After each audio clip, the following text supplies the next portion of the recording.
Oi pessoal, e aí, tudo bem com vocês?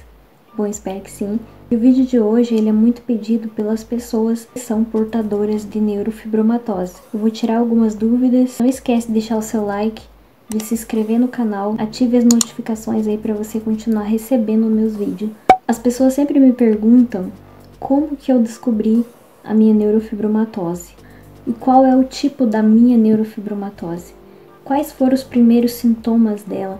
Como que eu lido com essa situação, sabendo que eu tenho que conviver o resto da minha vida lutando contra uma doença que pode, em algumas fases da vida, ficar mobilizada, ou de repente ela pode evoluir agressivamente. Vou responder todas essas perguntas nesse vídeo. Vai ser um vídeo curto, direto ao ponto. Não reparem se às vezes eu olhar para baixo, é porque algumas coisas eu esqueço, então eu tenho que relembrar. O primeiro sintoma que eu tive de neurofibromatose, sem que eu ainda soubesse que eu tinha neurofibromatose, foi aos 7 anos de idade. Desde que eu nasci, eu sempre tive uma saúde mais frágil, uma imunidade muito baixa. Já tive umas 2 hemorragias nasal aos 7 para 8 anos de idade. Eu não me alimentava bem, eu comia muita porcaria, não gostava de arroz e feijão, não comia saladas. Então o organismo ficava bem mais fraco, né? Bem mais frágil. Não tinha defesa no meu organismo para uma doença, ela evoluiu mais rápida. Mas o primeiro sintoma que apareceu foi uma mancha grande na perna, na coxa, na verdade, do lado esquerdo. Na época que saiu essa mancha, tinha uma cantora que era bem famosa na época, acho que todo mundo conhece, que era a Carla Perez. E a Carla Perez, ela tinha uma mancha na perna. E quando a mancha saiu, eu me sentia tipo uma pessoa privilegiada, muito chique. E eu gostava muito da Carla Perez, tá? Não me julguem. E aí, eu falei, nossa, eu tenho uma mancha idêntica com a mancha da Carla Perez. E eu peguei um apego por essa mancha. E aos poucos começou a surgir várias manchas no meu corpo. Café com leite, sabe? A cada ano foi surgindo muitas manchas, inclusive essas daqui e essas no pescoço. Por isso que é meio marrom aqui, tipo meio oncinha, porque a neurofibromatose ela sempre manifesta manchas na pele, verrugas ou pequenos fibromas, que são tumores pequenininhos.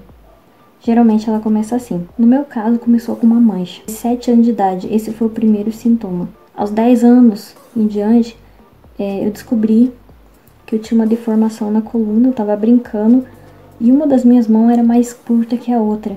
Eu não conseguia encostar no pé quando eu estava fazendo alongamento.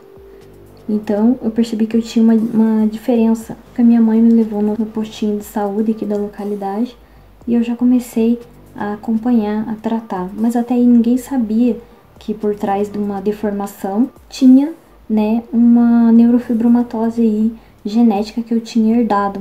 Até aí ninguém sabia. Depois de 6 meses que eu tava em tratamento, fazendo acompanhamento todo ano, um dia eu tava jogando bola e aí eu machuquei o dedo e não senti, começou a sangrar. E eu comecei, só que uns dias antes eu sentia dores na coluna, como se fosse uma dor queimando. Minha mãe, ela achava que aquela dor era uma dor de preguiça, que eu tava inventando dores. Só que eu nunca fui dessas de ser mimada assim, eu sempre fui muito caipirona, bruta mesmo. Logo que eu comecei o tratamento, acompanhamento médico, os médicos fizeram um raio-x da minha coluna e descobriram que eu tinha uma escoliose. E que os ossos da minha coluna não eram as vértebras redondinhas, como a de todo mundo, né? Como que é normal. A minha era toda quadrada, achatadinha. E aí o médico já percebeu que eu já nasci com uma deficiência na coluna. E uma semana antes de eu começar a paralisar, eu sentia fraquezas nas pernas, muita dor na coluna, como se fosse uma dor queimando quando você dorme de mau jeito, né? Mas era uma dor tipo 3 vezes a mais que queimava. E eu comecei a me machucar, bati o pé, a perna e não tava sentindo. Tinha muita fraqueza, não tava conseguindo mais correr e essas coisas. E foi uma coisa muito rápida, de 20 dias, sabe? Mas ninguém sabia que eu tinha um fibroma na coluna, ninguém imaginou que a minha medula já estava sendo comprimida. Era uma época assim que ia trocar de prefeito, vice e essas coisas. O secretário da saúde acabou negando a ambulância. Então a gente demorou para conseguir um carro. Graças a Deus, Deus colocou uns vizinhos nossos que são muito amigos da gente, colocou eles no nosso caminho. E eles foram que me levaram até Curitiba no hospital. E em seguida não tinha especialista, eu acabei indo pro Hospital Pequeno Príncipe. Quando eu cheguei lá, na mesma semana eu já fiz todos os exames e operei. Eu fiz uma cirurgia que durou 11 horas. A chance de eu andar era mínima, de sobreviver também era muito mínima, porque a cirurgia era muito arriscada. Só pra vocês terem uma ideia, o fibroma comprimiu tanto a minha medula que chegou a quebrar a vértebra. Teve que ser reconstruída novamente uma vértebra com ossos da perna e do quadril. Durante a cirurgia, principalmente quem tem neurofibromatose ou quando vai extrair um tumor, a gente sangra muito. Teve muitas complicações na cirurgia e na recuperação, e eu tive que, depois de 5 meses, colocar pinos, depois que o enxerto já estava cicatrizado. Os médicos removeram um fibroma de 4 centímetros e tentaram o máximo que eles podiam corrigir a minha escoliose, que tinha se tornado uma cifoescoliose bem agressiva. Não teve reversão, mas tudo correu bem e a vida é assim, a gente supera. Resumindo, foi assim que começou os primeiros sintomas: manchas, depois dores na coluna, fraqueza nas pernas, e aí a sensibilidade começou a acabar. Agora a questão de como eu encaro isso, como eu convivo com isso. Gente, eu não sou nenhuma super mulher, uma heroína, e a gente vê muitas pessoas que descobrem o diagnóstico da neurofibromatose, né? E as pessoas acabam já imediatamente, em vez dela receber a pior notícia e pensar positivo, é automático do cérebro receber notícia ruim e só pensar negativo. É muito automático isso. E eu fui assim no início. Só que com o tempo, eu fui vendo assim que não adiantava eu ficar focando na minha doença, focando nos sintomas, no que eu perdi. E eu queria viver. Eu acho assim que o que mais me ajudou é, primeiramente, Deus, porque eu sou cristã. Então foi um momento assim que mais Deus se mostrou presente na minha vida. Aí depois a minha família, e os irmãos da igreja, os amigos, né, os familiares, os parentes. Tudo isso foi ajudando a lidar com isso de uma forma tipo, é uma doença, é uma mutação genética, né? Eu posso viver uma vida normal. Minha vida inteira tá na mão de Deus. Gente, morrer é uma coisa que todo mundo vai morrer. A gente não deve ter medo de morrer. Se vitimizar, ficar chorando, pensando no negativo, vendo o barco afundar e querendo que ele afunde o mais rápido, não resolve, não ajuda, não é a solução para o problema.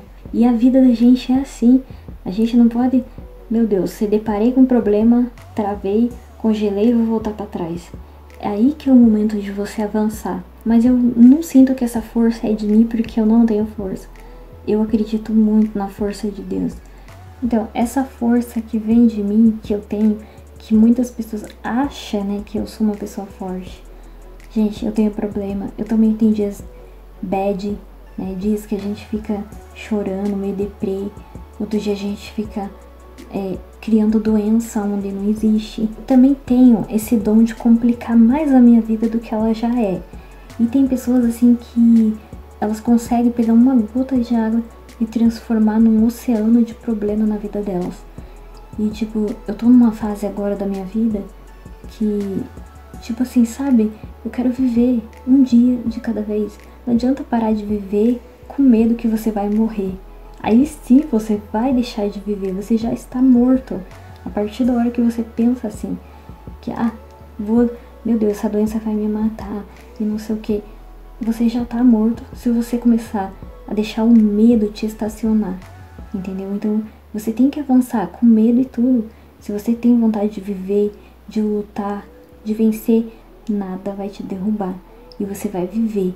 E eu percebo muito nos e-mails que eu recebo de pessoas desesperadas quando recebe o diagnóstico de neurofibromatose. Muita gente fala assim, tenho medo de morrer. Eu entendo isso. Só que a gente não pode criar sofrimento antecipado. E é o que a maioria faz. Eu sou uma pessoa muito ansiosa, eu faço isso. A minha luta no dia a dia é entre a minha consciência e o meu subconsciente. É aquele momento que eu quero colocar no meu cérebro conscientemente uma sementinha lá no meu subconsciente, que eu estou bem. Quando eu acredito nas coisas boas, as coisas boas acontecem na minha vida. E quando eu começo a acreditar nas coisas ruins, gente, parece um karma, dispara um atrás do outro. O que eu posso falar pra vocês aí que receberam um diagnóstico, não é porque a doença não tem cura que você vai morrer. Calma, entendeu? Faça acompanhamentos médicos todo ano, mude o seu estilo de vida. Não tem problema de vez em quando você exagerar, sentir vontade de comer qualquer coisa aí que é porcaria. Ok, se você sentir vontade, coma. Não faça disso um hábito na sua vida. Faça um hábito na sua vida de coisa saudável. Comida de verdade, salada, coisas que tem nutrição pro seu corpo, que vai ajudar a combater qualquer doença, que vai ajudar a sua célula a trabalhar melhor, para que você não venha sofrer destruindo a sua própria saúde. A neurofibromatose, ela é uma mutação genética na célula, em alguma fase da vida onde começa a surgir alguns tumores, alguns fibromas. É a falta de duas proteínas que elas começam a reduzir. Quando a nossa célula não morre, elas subdividem, elas querem continuar vivendo, e aí que forma os tumores. Uma pessoa que tem uma vida saudável vai ajudar o organismo a combater com que essa doença venha de forma agressiva. Se você recebeu um diagnóstico ruim, se você crê em Deus, tenha fé e pensa positivo. Eu fui desenganada da medicina 2 anos depois que eu fiz a cirurgia.